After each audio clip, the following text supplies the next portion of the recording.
No, I did not. This is yarn actually from Big Lots. It's like a really beautiful yarn. But the entire starting history of this town and this area comes directly from Salt Lick Creek. They hide them all over the community, and then they use the Facebook page to give like clues and tips. Red Bowling Springs historically was a resort town.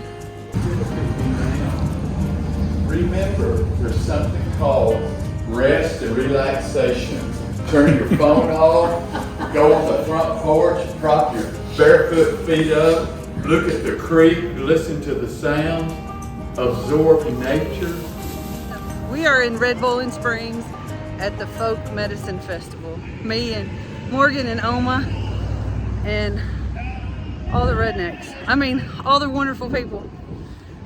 My name is Jennifer Davis and welcome to Red Bowling Springs.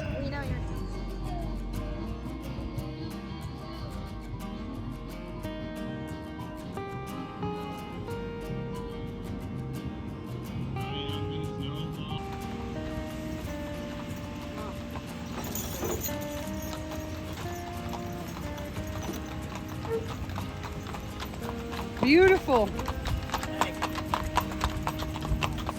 Regular. Regular. Really good. You know strawberry? Okay. Okay, so $6 for regular, $8 for strawberry. You got $8?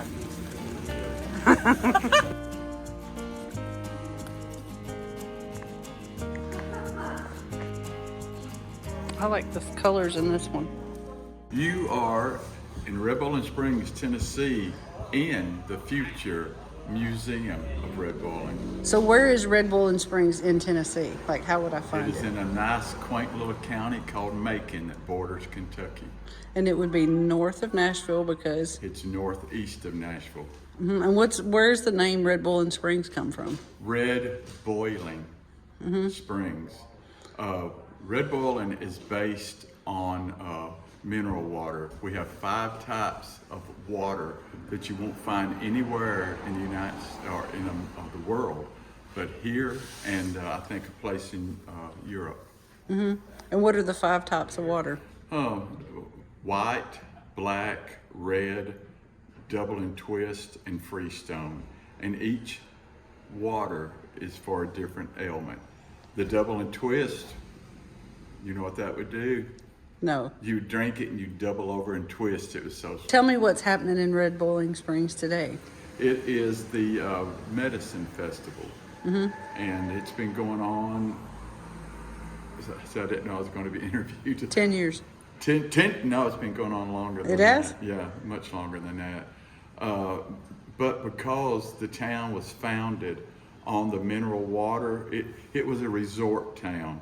People would come, they would take a train to either Hartsville or Westmoreland, and then here in Red Bowling, they had a taxi service called Knight's Taxi Service, and they would go from here to there and bring the people back. And I was just telling that at that time, of course, it was no air conditioning, it was open, it was dusty, and when you got into town, they would take a feather duster and dust you off. That's awesome. Because there were a lot of hotels here. There were, I think, 9 or 10 hotels and like 12 boarding houses, and every one of them stayed full. Full. And there was an People amusement. sleeping in their cars. This was during the summer. During the winter, this didn't happen, but it was full because this was a spot that you could have fun in the amusement park. Just the fact that it was so busy, you know, it was an attraction to come here and experience. Why do you think it took a decline?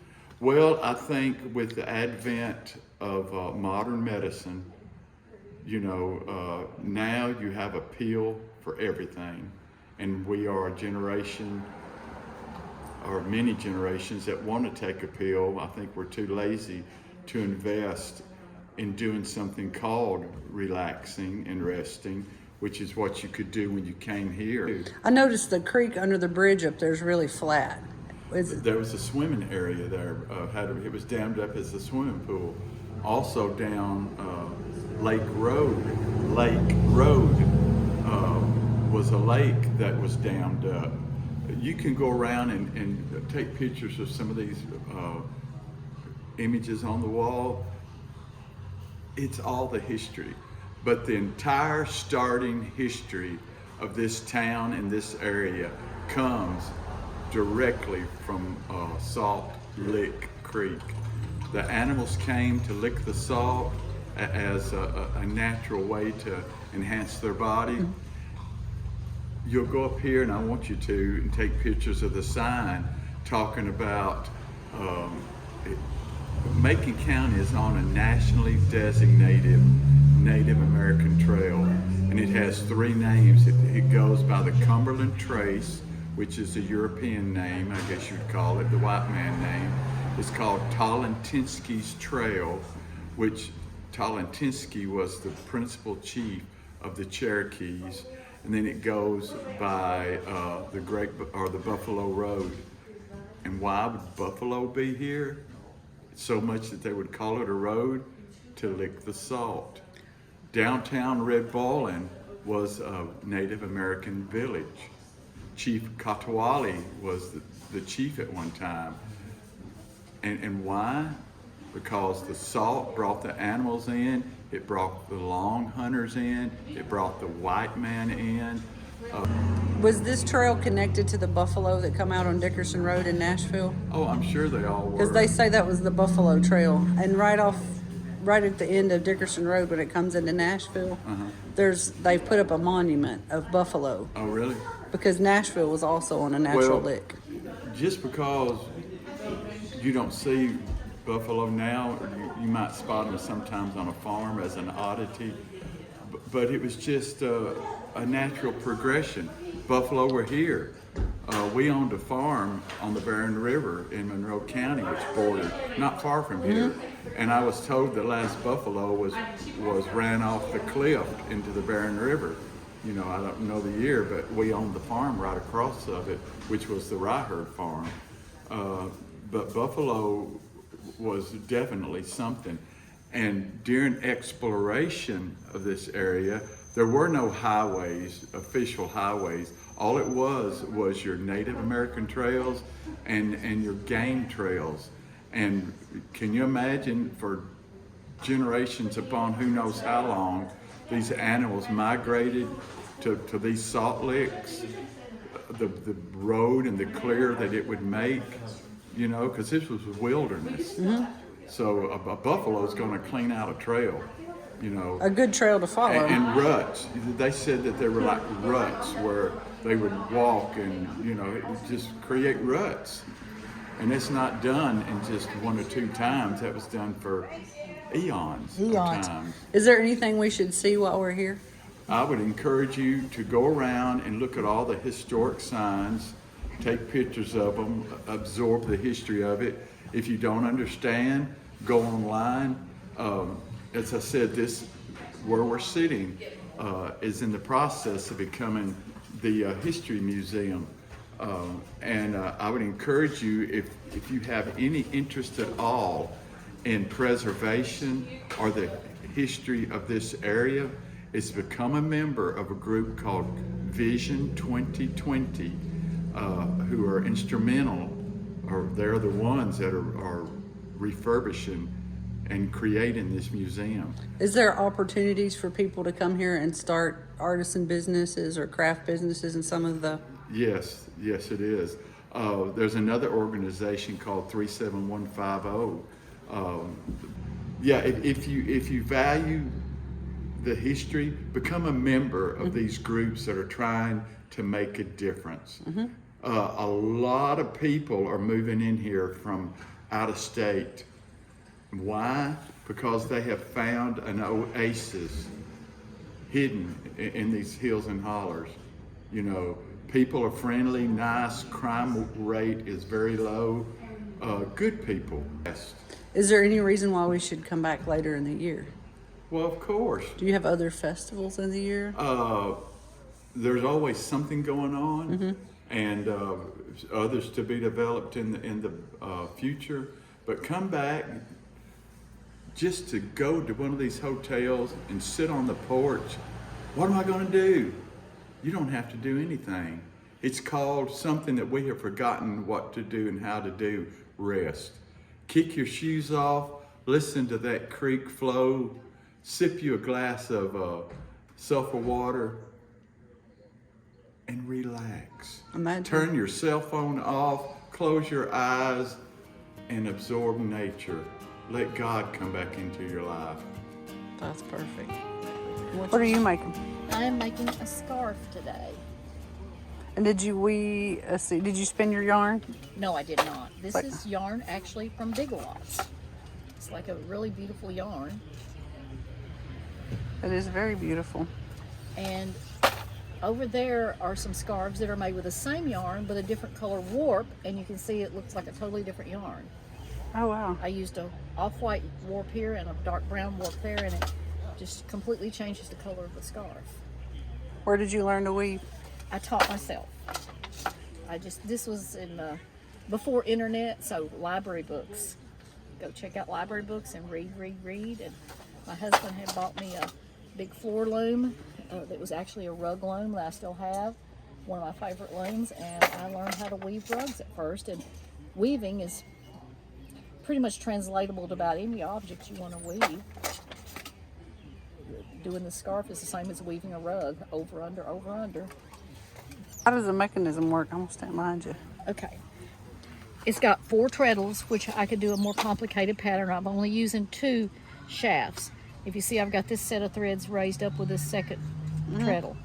Now I've already put my thread through. I've beat it in with my beater bar. Now I'm going to switch shafts, and now that set of threads that was on top is now on bottom. Oh, wow. I always wondered how that worked. It's accomplishing the over, under of hand manipulation. Say if you're doing the pot holder looms, the little square ones, you're doing over, under.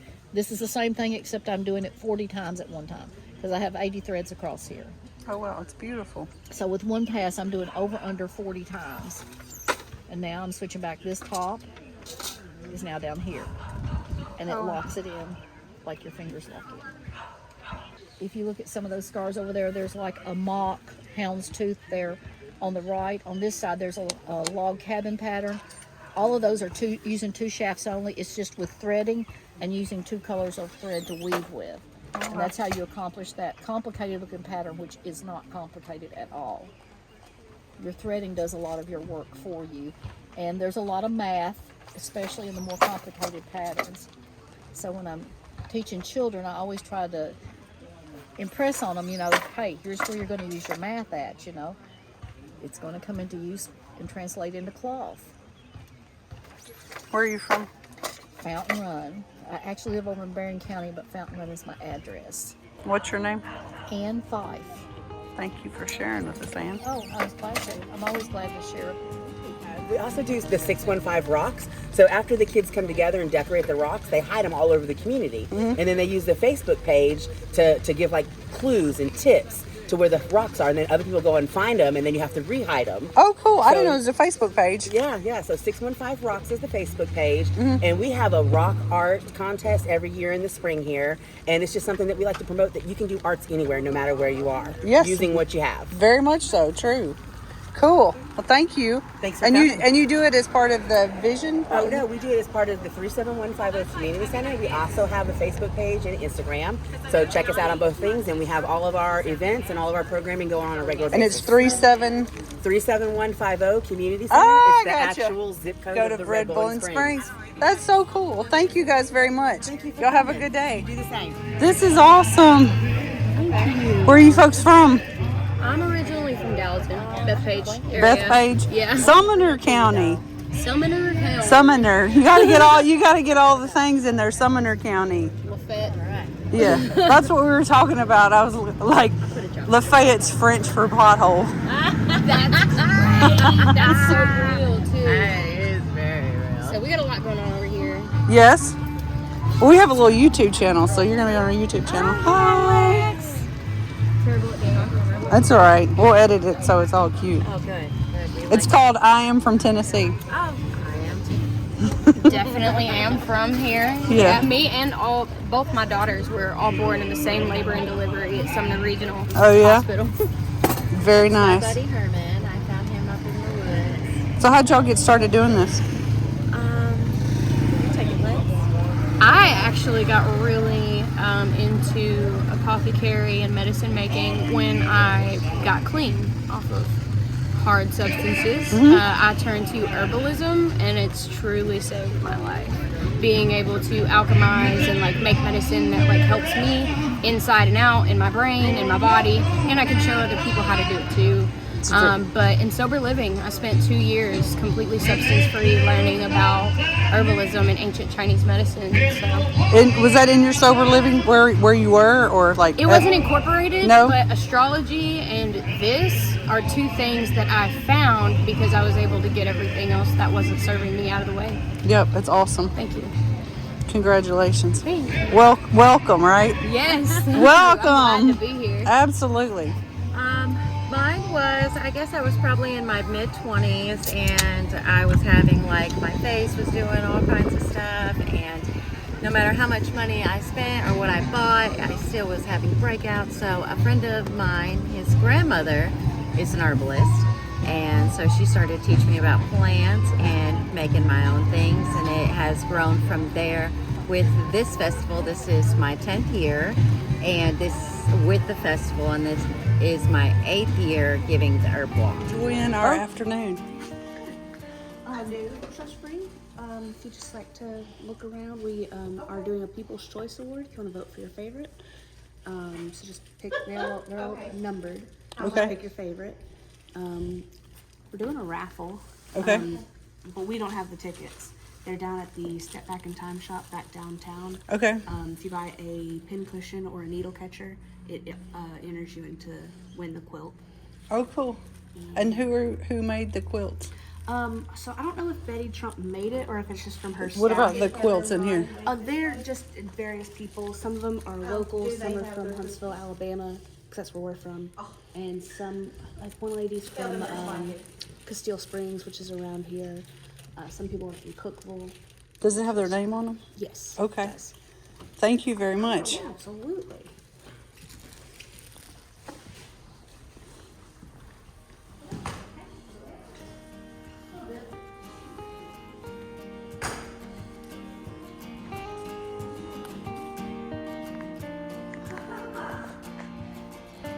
I like the colors in this one.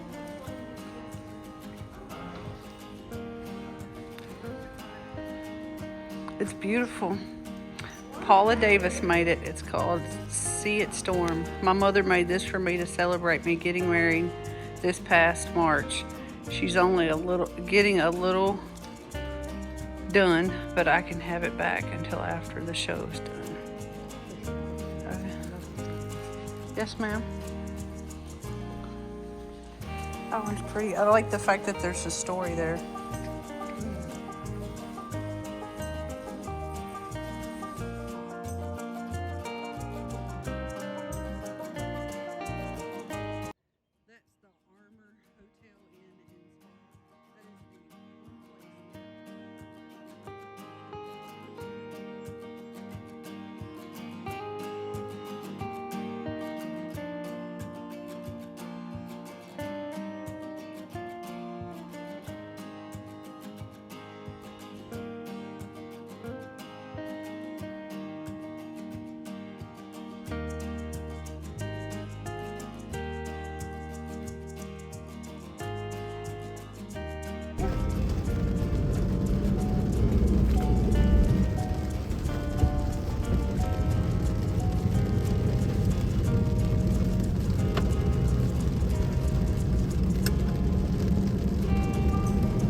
What is it? To conclude our video of the Red Bull and Springs medicinal herb walk, We got one. we took a shower. Thank you. I needed one. Huh? I needed one. You needed one, so it rained. We're wet. Thank you. We'll see you guys next time. I'm from Tennessee. My name's Jennifer Davis. And that's Morgan. And that's Oma.